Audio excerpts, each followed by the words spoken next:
شاهد الله فاضل طابت اوقاتكم ونشرة اخبار الفضائيه الارتيال هذه الفتره يصحبكم فيها محمود عبد الله بكفاح.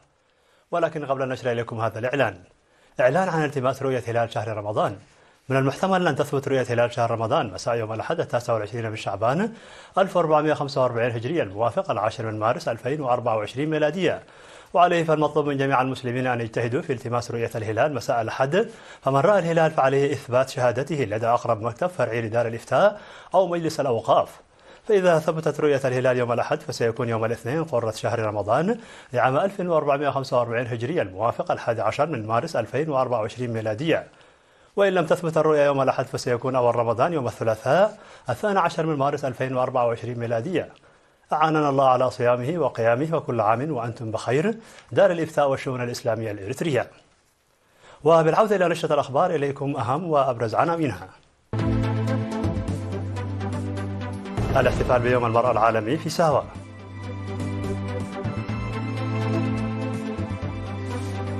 جهود لتقوية كفاءة التعليم في مديرية عيلة برعد.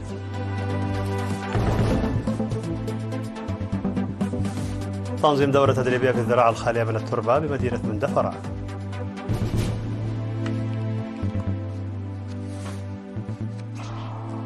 سلطات زيمبابوي تطرد موظفين أمريكيين في وكالة التنمية الدولية. ووزير الخارجية البولندي يعلن أن وجود قوات للناتو في أوكرانيا ليس مستبعدا. خفر السواحل الأمريكي يحقق في تسرب النفط بمدينة لوس أنجلوس.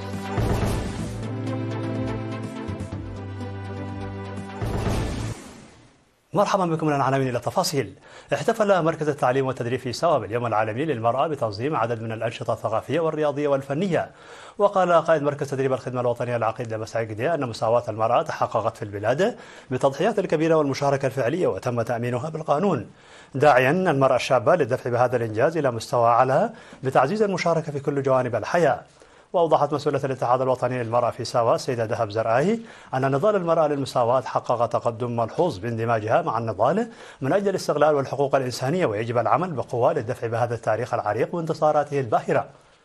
وقالت أن النظرة المتخلفة تغيرت لترسخ المساواة بالعمل التطبيقي والتضحيات، ويتطلب مشاركة كافة قطاعات المجتمع لاستئصال العادات المتخلفة التي تظهر بين الحين والآخر. هذا وقد قدمت في المناسبة الجوائز للفائزات في المسابقات المنظمة.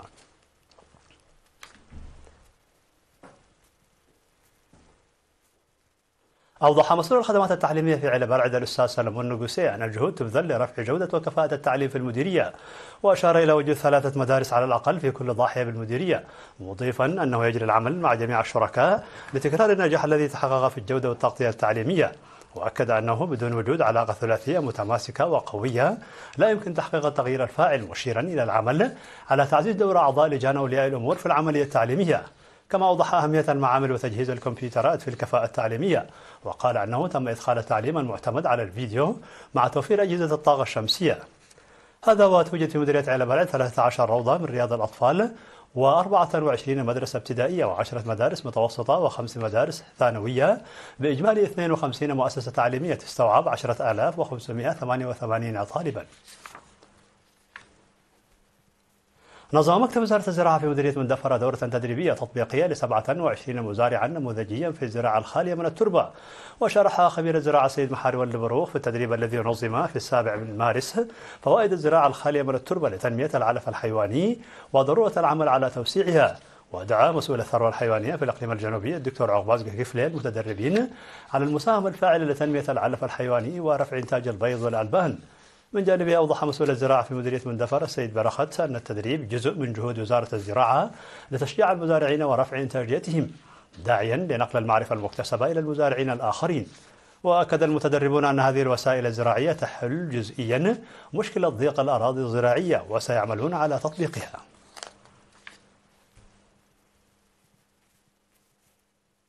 نظم مكتب التعليم في مديرية شنبقة أسبوع الطلاب الرياضي والثقافي في الفترة من الأول وحتى الثالث من مارس. وأوضح مسؤول المكتب الأستاذ محاري تشومي مشاركة 349 طالبا و82 معلما من 36 مدرسة في الأسبوع الذي تضمن مسابقات ثقافية ورياضية وفنية. وقال مدير مديرية شنبقة السيد كحساي أسرات أن الأسبوع له فوائد تتجاوز المسابقات وله مساهمة كبيرة في العملية التعليمية. هذا وقد تلقى الفائزون في مختلف المسابقات على المستوى الفردي والمدرسي الجوائز التشجيعية.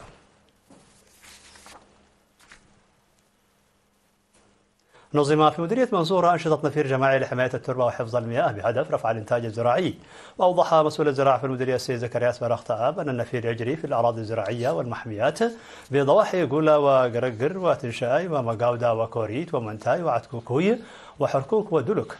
وذكر مسؤول التنمية الاقتصادية السيد وليسوس قبراي أن البرنامج المركز على تمهيد الأراضي الزراعية وإصلاح مساقط المياه يهدف للحفاظ على كل قطرة ماء.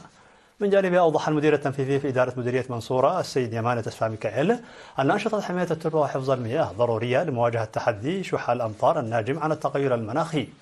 وأكد مدراء الضواحي والمشاركون في النفير استعدادهم للعمل الجاد من أجل إنجاح البرنامج.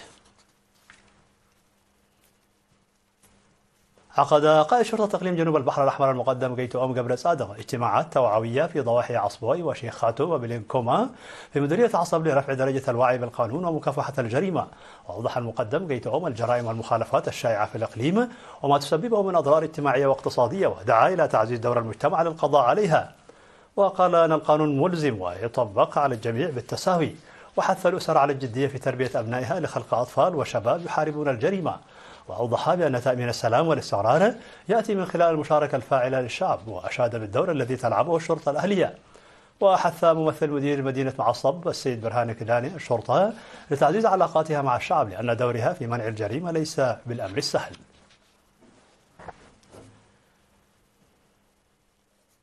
مشاهدينا الأفاضل، كانت هذه الأخبار الداخلية. فاصل قصير ونوافيكم بالأخبار العالمية، فابقوا معنا.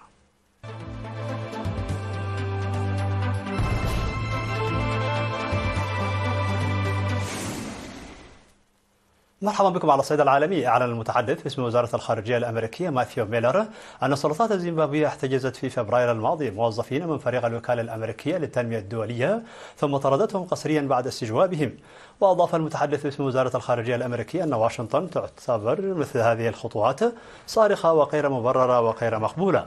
وتابع صرحت حكومة زيمبابوي بأنها تريد مواصلة التعاون الدولي والإصلاح الديمقراطي، ومع ذلك فإن تصرفاتها تقوض هذه الادعاءات. نحن نأخذ سلامة المواطنين الأمريكيين على محمل الجد، ونطالب حكومة زيمبابوي باتباع نهج مسؤول. قال وزير الخارجية البولندي راديك سيكورسكي أن وجود قوات الناتو في أوكرانيا ليس أمرا مستبعدا، معربا عن تقديره للرئيس الفرنسي إيمانويل ماكرون لعدم استبعاد هذه الفكرة.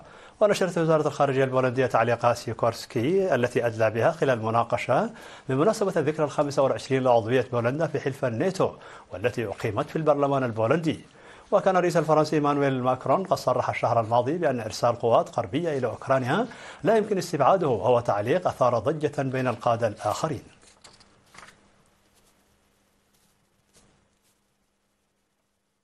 قال مسؤولون أن خفر السواحل الأمريكي يحقق في تسرب نفطي يبلغ طوله ميلين قبال ساحل كاليفورنيا بالقرب من لوس أنجلوس. وقال خفر السواحل في بيان أن التسرب يقع بالقرب من منصتين نفطيتين قبال شاطئ هنتينغتون بيتش، وهي مدينة شاطئية شهيرة معروفة بالأمواج على مستوى العالم، لكن المصدر غير معروف بعد. وقال البيان أن السلطات تعمل على تحديد التأثيرات المحتملة على الخط الساحلي واستراتيجيات حماية البيئة، ولكن حتى الآن لم يتم ملاحظة أي حياة برية ملوثة بالنفط.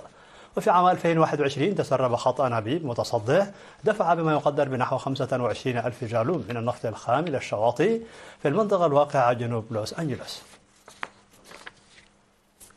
في الخبر الأخير، تسببت الأمطار الغزيرة في الإمارات العربية المتحدة بشكل عام ودبي بشكل خاص في حدوث فيضانات بأكثر من منطقة، إضافة إلى تساقط البرد في أبو ظبي.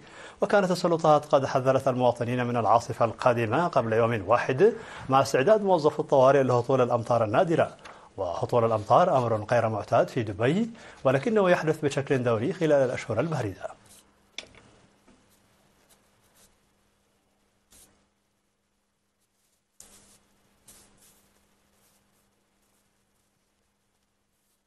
في نهاية النشرة لكم تذكير بأبرز ما جاء فيها من عناوين. الاحتفال بيوم المرأة العالمي في سوا.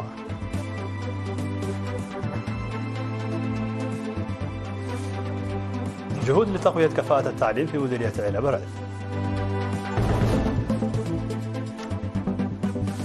تنظيم دورة تدريبية في الزراعة الخالية من التربة بمدينة مندفرة.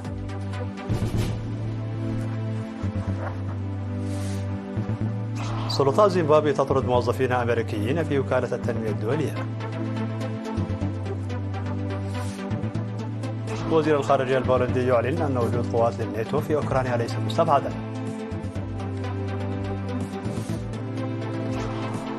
وخفر السواحل الأمريكي يحقق في تسرب النفط بمدينة لوس أنجلوس.